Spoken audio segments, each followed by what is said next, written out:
Hello champions. आज आपका आखिरी पेपर था बिजनेस स्टडीज का। पेपर मैंने देखा है, पेपर जो है इजी टू मॉडरेट लेवल था। केस स्टडीज थोड़े लेंदी थे, ठीक है। कुछ सेट्स में जो है केस स्टडीज काफी लेंदी आए थे, बट ये सेट नंबर 3 बताने जा रहा हूँ और एमसीक्यूज बहुत आसान आए थे। मतलब मुझे देख के लगा कि अब एमसीक्यूज 20 में तो 18-19 तो आराम से सही होंगे, ठीक है। तो अभी मैं जो है आपसे एमसीक्यूज डिस्कस कर लेता हूँ, क्योंकि बहुत लोगों ने ये डिमांड किया कि सर आप पहले एमसीक्यूज बता दीजिए और क्वेश्चन आंसर वाला जो पार्ट है वो बीएसटी अकाउंट्स इकोनॉमिक्स तीनों का बचा हुआ है, तो वो मैं आपको बाद में बता दूंगा, ठीक है। चलिए बढ़ते हैं सेट नंबर 3, सबसे पहले क्वेश्चन की ओर। Read the statements assertion and reason, choose the correct option on the given option. assertion कह रहा है amount of earning is the major determinant of the decision about dividend. Assertion सही है, जितना ज्यादा अर्निंग होता उतनी ज्यादा डिविडेंड पे करने की कैपेसिटी होती है कंपनी। रीजन कह रहा है dividends are paid out of current and past earning. सही है, कभी कभी करंट अर्निंग से भी दिया जाता है, कभी कभी पास्ट अर्निंग से भी दिया जाता है, कभी कभी रिटेन्ड अर्निंग से भी दिया जाता है।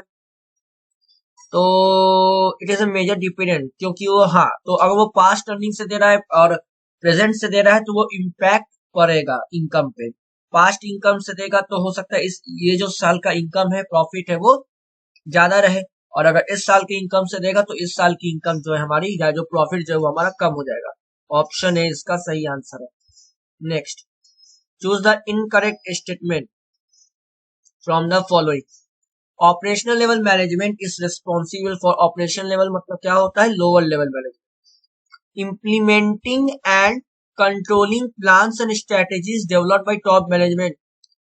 ये इनकरेक्ट पूछा है, आई थिंक, एक बार मुझे क्वेश्चन चेक करने दीजिए। चूज द इनकरेक्ट, तो ये इनकरेक्ट है, ठीक है। इसका आंसर है ऑप्शन ए। क्यों? क्योंकि ऑपरेशन लेवल मैनेजमेंट का ये काम नहीं होता है, ये मिडिल लेवल मैनेजमेंट का काम होता है। जो टॉप लेवल मैनेजमेंट के अंदर जो प्लान्स वगैरह बनाए जाते हैं उनको इम्प्लीमेंट करना, उनको कंट्रोल करना और उनकी स्ट्रेटेजी बनाना जो टॉप मैनेजमेंट द्वारा बनाई गई है उनको फॉलो करना, और नीचे के लेवल के मैनेजर्स को फॉलो करवाना, ठीक है। बाकी पढ़ लेते हैं। Eight middle level management managers interpret the policies framed bye top management. देखिए वही बात वही कह रहा है, भी सही है, ठीक है, बात वही कह रहा है। Operational level lower level management with efforts of supervisor wastage of materials is minimised.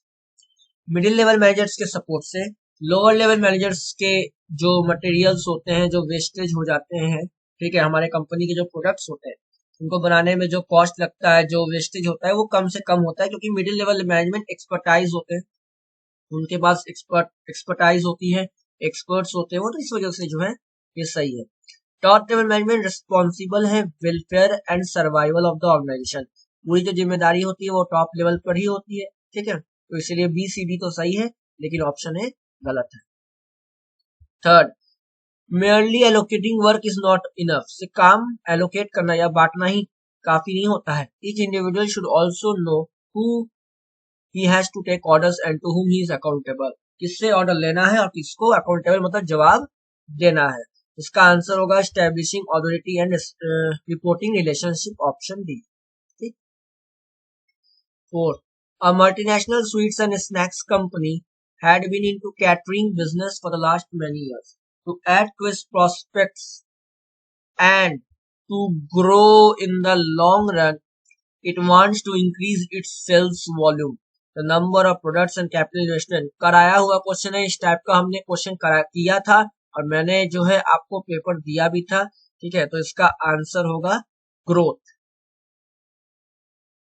Next, Rajat was carrying on a business of manufacturing plastic disposals like plastic cups and plastic straws. He heard about the upcoming ban on single-use plastic. Plastic पर ban लग गया। अब यहाँ पर ये सोचिए, सबसे पहले जब प्लास्टिक पर बैन लग गया है तो अब हमारा कंपनी को लॉस हो जाएगा, ठीक। तो हमें क्या करना पड़ेगा, यहाँ से हमें दूसरा ऑप्शन सिलेक्ट करना पड़ेगा, ठीक है। यहाँ पर आपको कैच करना है चीजों को कि अब प्लास्टिक की चीज अगर बैन लग जा रही है तो हमें अपना जो है प्लान चेंज करना पड़ेगा। He was able to identify this external environment trend which could hinder the firm's performance। ये external environment को पकड़ा, आइडेंटिफाई किया, जिससे कि फर्म के परफॉर्मेंस पर इम्पैक्ट पड़ेगा। तो उसने जो है एक्शन लिया और प्लेट्स, कप्स और स्ट्रॉस मैन्युफैक्चरिंग को प्लास्टिक से बैम्बू और पैम लीव्स में चेंज कर दिया। As a result his business not only survived but was able to generate profit, ना कि सरवाइव किया बल्कि बच भी गया। पूछ रहा है बिजनेस इन्वायरमेंट का कौन सा इंपॉर्टेंस है, इसका आंसर होगा option B. It helps the firm to identify threats and early warning signal, आने वाले जो है सिग्नल से या आने वाले खतरों से वो पहले ही जो है अवगत हो चुका था और उसने जो है चीजों को चेंज किया। Question 6. Dash is the process by which a manager synchronizes the activities of the different departments. Synchronizes word जहां भी आएगा उसका मतलब आंसर होगा coordination. 7. Lyka Limited launched its new range of herbal shampoos at the beginning of the year. As per legal framework, Lyka had provided the name and address of the manufacturer. सब कुछ जो information mention कर दिया है, weight, manufacturing date, expiry date, maximum retail price, package, labeling, सब कुछ. Consumer right जो highlight किया गया है वो है right to be inform, right to choose नहीं होगा, राइट टू सेफ्टी भी नहीं होगा, right to consumer education, consumer को पता होना चाहिए कि इस प्रोडक्ट का नुकसान क्या है, फायदा क्या है, राइट टू बी इन्फॉर्म जिसमें हर एक चीज price, quantity, manufacturing date, expiry date लिखा होना चाहिए। Option B is the right answer. That is the step in the controlling process where standards may have to be revised in case the deviation cannot be corrected through managerial action. अगर deviation correct नहीं किए जा रहे हैं तो revise करना पड़ेगा, तो इसके लिए आपको करना पड़ेगा टेकिंग करेक्टिव एक्शन। ठीक है, जहां पर ये करेक्टिव एक्शन में ऐसा हो जहां पर डेविएशन करेक्ट नहीं किए जा सकते हैं। ठीक है, एक बार आपने एक्शन ले लिया तो उन डेविएशन को आप वापस से सही नहीं कर सकते क्योंकि आप एक ही चीज पे जो है स्टिक रहोगे। ऑप्शन डी इसका बिल्कुल सही जवाब है, ये डेफिनेशन में भी लिखा हुआ था, डायरेक्ट क्वेश्चन पूछा था एक्चुअली, आसान है। 9. Match the functions of Security Exchange Board of India in the column 1 with their headings given in column 2.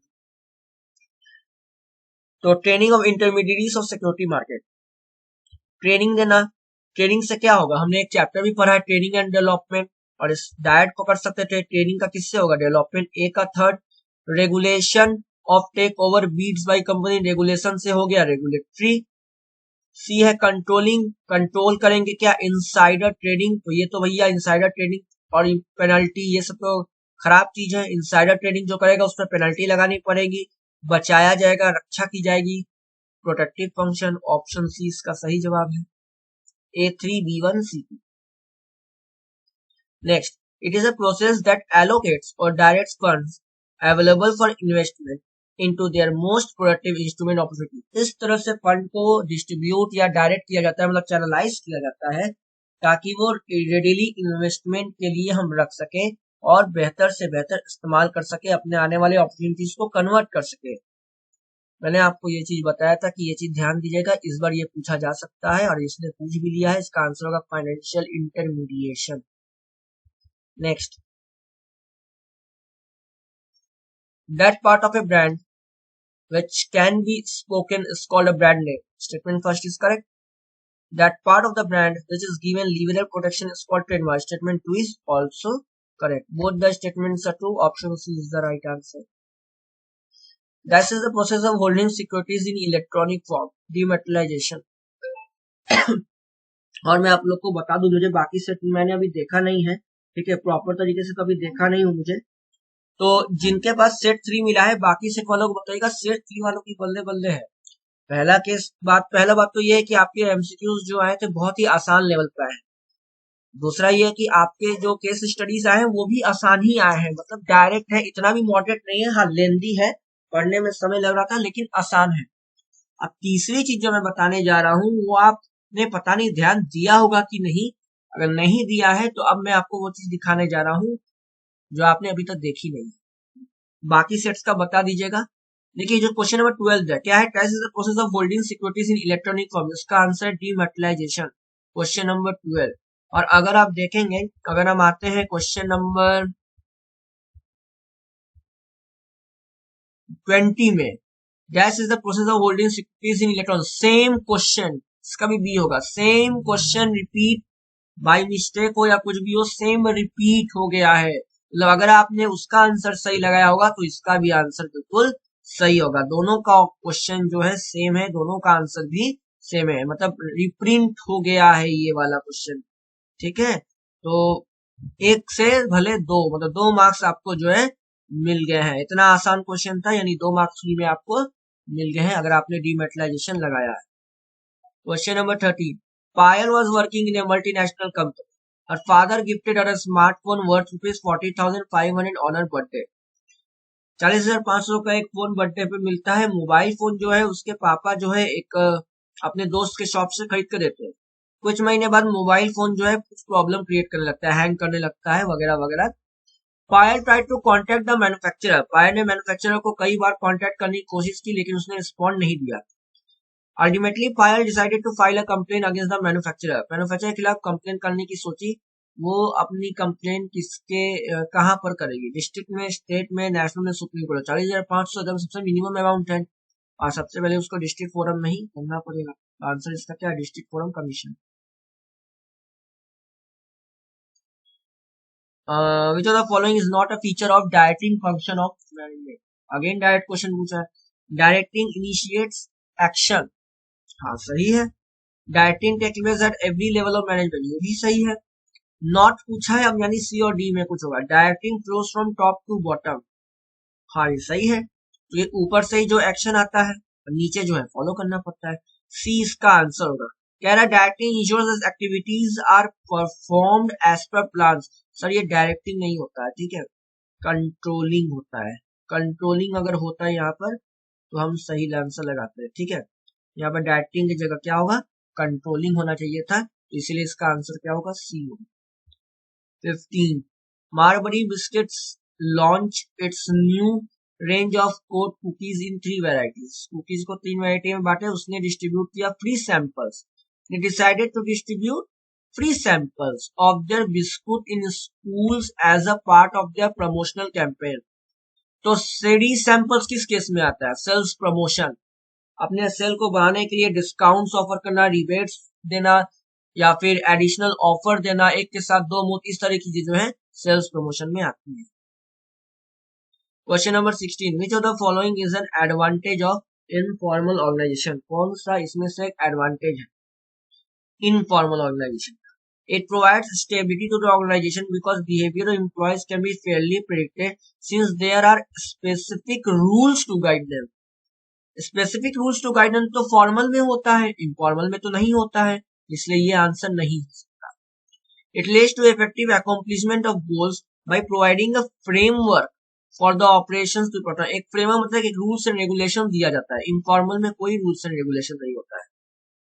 C, it enhances the employees job satisfaction and it gives them a sense of belongingness in the organization and allows them to find like minded people. अपने जैसा ही सोच रखने वाले लोगों के साथ काम करने पर एक अपनापन लगता है और काम जो है आसानी से हो जाता है। इनफॉर्मल में यही होता है, यही एडवांटेज है इनफॉर्मल का। बाकी सब एडवांटेज है लेकिन वो फॉर्मल के हैं, इनफॉर्मल के नहीं है। It helps in avoiding duplication of there is no ambiguity in the role that each member has to play. Role तो भैया उसमें दिया जाता है, फॉर्मल में दिया जाता है, इनफॉर्मल में नहीं। 17, the picture given below is the package of perfume bottle. Perfume का एक बॉटल दिया हुआ है, ठीक है। ये जो पैकेज दिया हुआ है, जो पैकेज है ब्लैक कलर का, ये किस परफ्यूम बोतल का, सॉरी ये किस पैकेजिंग का लेवल है? तो परफ्यूम का इसके अंदर देखिए शीशी होगी, शीशे में परफ्यूम होगा। प्राइमरी पैकेजिंग का क्या होता है डेफिनेशन? ऐसा the packaging which is directly attach with the product, यानी जो शीशी है वो है आपका प्राइमरी पैकेजिंग और फिर उसको हमने रखा है इस बक्से में, ये हमारा हो जाएगा सेकेंडरी पैकेजिंग, ठीक है, प्रोटेक्शन देने के लिए ताकि प्रोडक्ट खराब ना हो, टूटे ना। Question number 18, business environment is dynamic as it differs from country to country. थोड़ा सावधान, ये ट्रिकी क्वेश्चन था। देखिए differs from country to country, ठीक है, बिजनेस इन्वायरमेंट तो डिफर करता है कंट्री से कंट्री से, तो क्या इस वजह से वो डायनेमिक है? वो डायनेमिक नहीं है, वो रिलेटिविटी, इसमें रिलेटिविटी में पढ़ा था। Business environment is relativity concept, ठीक है। तो स्टेटमेंट फर्स्ट जो है वो सही नहीं है, वो गलत है, ठीक है। बहुत लोगों ने जो है differs from country to country देखते ही तड़ाक से स्टेटमेंट फर्स्ट टू मार दिया है, लेकिन ये गलत है बेटा। बिजनेस इन्वायरमेंट एक रिलेटिविटी कॉन्सेप्ट है, इस वजह से स्टेटमेंट फर्स्ट गलत होता है। Statement second, business environment largely uncertain. क्यों अनसर्टेन है?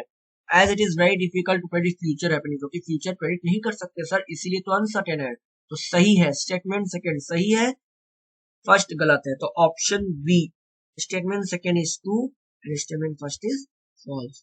19 which of the following is not a feature of demonetization, नहीं है डिमोनेटाइजेशन का। डी लिखा है, देखिए it led to tax administration channelizing savings away from the formal financial system. तो formal financial system है जो बैंक्स वगैरह है, वहां से पैसा जो है सेविंग जो है चैनलाइज हो रहा था। बात तो सही है। It is viewed as tax administration measure, tax measurement control करने के लिए, या टैक्स एडमिनिस्ट्रेशन, टैक्स कितना आ रहा है, कितने लोगों के पास ब्लैक मनी है, ये सब चीज चेक वगैरह करने के लिए, मेजर करने के लिए किया गया था। सी सही है। बी कह रहा है it is interpreted as a shift on the part of the government indicating that tax evasion will no longer be totally accepted, इसीलिए किया गया। टैक्स इवेजन का मतलब टैक्स की चोरी जो है वो टॉलरेट या एक्सेप्ट नहीं की जाएगी, ये देखने के लिए। बी बिल्कुल सही है, ठीक है। ये तीनों ऑप्शन सही है, लेकिन नॉट पूछा था तो इसका आंसर जो होगा वो ए होगा। क्यों? It relates to creation of a less cash और कैशलेस इकोनॉमी, यहाँ तक तो सही है। Channeling more saving to the formal financial system and improving tax compliance, नहीं ये नहीं हो सकता, क्योंकि देखिए यहाँ पर लिखा channelising more saving through the formal financial system and improving tax compliance. More saving कैसे होगा? मतलब यहाँ से पैसे जो है लोग निकाल ले रहे थे, सेव कहाँ से हो रहा था पैसा? वो तो जो है बैंक से सारे लोग पैसा निकाल ले रहे थे, ठीक है, क्योंकि विड्रॉ कर रहे थे, क्योंकि पैसा जो है कर हो गया था, वो लोग एक्सचेंज भी कम कर रहे थे। तो ये फॉर्मल फाइनेंस सिस्टम से पैसा वो नहीं हो रहा था, चैनलाइज प्रॉपर वे में नहीं हो रहा था। ये बस एक था ताकि जो है डिमोनेटाइजेशन इसीलिए किया गया था ताकि करप्शन को जो है कर्ब किया जा सके, रोका जा सके। 20 मैंने बता दिया है, रिपीट क्वेश्चन है, ठीक है। तो ये थे आपके एमसीक्यूज के आंसर। इसके अलावा बाकी जो आंसर्स है वो मैं बता दूंगा बाद में, ठीक है। इसका वीडियो अलग से बनाऊंगा तीनों का, तीनों सब्जेक्ट का। आई होप आपने अच्छे से दिया होगा। आज रेस्ट कीजिए। सीयूटी का फॉर्म जो है वो एक्सटेंड हो गया है 31 जनवरी तक, रात 9:50 तक। जिन लोगों ने अभी तक नहीं फॉर्म भरा है वो आज कल में जरूर भर लें। अब वो 31 का इंतजार बिल्कुल मत करें, आज या कल में भर लें, ठीक है। और सीयूटी की प्रिपरेशन ताबड़तोड़ स्टार्ट कर दीजिए, ठीक है, बहुत जरूरी है, क्योंकि अब आपके साथ सिर्फ 1.5 महीने से 2 महीने के बीच है, ठीक है, ज्यादा समय नहीं है। रिजल्ट आपका जो है मई के फर्स्ट वीक में निकल जाएगा, ऐसी जो है न्यूज आ रही है, और मुझे भी लगता है कि मई फर्स्ट वीक में निकल जाएगा, ठीक है। तो अब चिल मारिए, आपने पेपर दे दिया है, ठीक है, अब चिंता करने की कोई जरूरत नहीं, जो आपने दे दिया है सो दे दिया है। अब कुछ सोचने से या कुछ रोने धोने से नहीं होगा, ठीक है। रिलैक्स रहिए, कॉन्फिडेंट रहिए, ओवर कॉन्फिडेंट बिल्कुल मत रहिए, ठीक है। प्रे करते रहिए, अपने मम्मी पापा का रिस्पेक्ट करते रहिए, ठीक है, अपने टीचर्स का रिस्पेक्ट करते रहिए, उनके कांटेक्ट में रहिए। कैसा तैयारी करना है सीयूईटी की ये भी मैं बताऊंगा, ठीक है। तो आज आप रिलैक्स कर सकते हो आराम से, क्योंकि इधर बीच होली भी थी तो हम लोग का जो है थोड़ा सा होली भी ठीक से नहीं बीता है। बहुत सारे स्टूडेंट प्रिपरेशन कर रहे होंगे, बहुत सारे तो खेल ही रहे होंगे, तो ठीक है। आई होप सभी का पेपर अच्छा गया है, सभी को रिजल्ट के लिए बेस्ट ऑफ लक। मुलाकात होगी अगले वीडियो में, तब तक के लिए बाय बाय। प्लीज लाइक कीजिए, सब्सक्राइब कीजिए, शेयर कीजिए और कमेंट जरूर कीजिए। तब तक के लिए बाय बाय।